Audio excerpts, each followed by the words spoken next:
I'm Adam Crockett, co-founder and director of Orange. Ryan Hickey, co-founder and also director of Orange. Again, we feature contemporary and progressive music, or at least what we identify as that.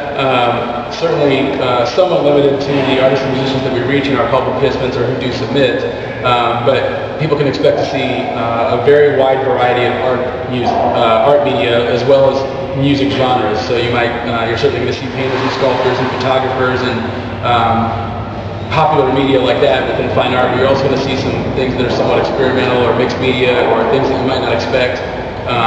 And then as far as the music, you're certainly going to see a lot of indie rock and soul and improvisational music and DJs that are going to be performing anything from hip hop to electronic, house and techno, stuff like that. So again, we try to feature a very wide variety, but stuff that's sort of in the contemporary and progressive genres in both fine art as well as music.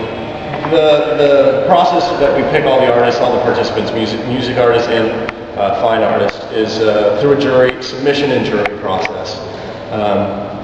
In the months of May and June every year, we put out a call for participants to any kind of artist or musician that would be interested in performing or being a part of Orange. During that time period, they submit examples of their work, their portfolio, examples of their songs, whatever it may be, and we collect all those submissions over that 2-month period. And then in early July, we sit down with a jury of our peers, of people throughout the community that we've identified who are involved in the arts and music and culture in the city.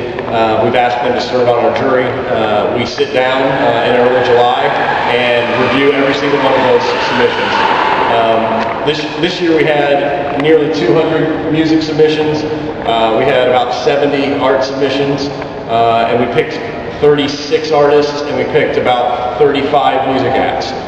So it is a competitive process. We actually had music submissions from all over the country. We opened up our submission process for the music side of things through Sonic Bids this year, which we'd never done before, and that allowed us to get submissions from all over the country, which does a couple good things. One, it introduces us to new bands that we've never necessarily met before, didn't know anything about.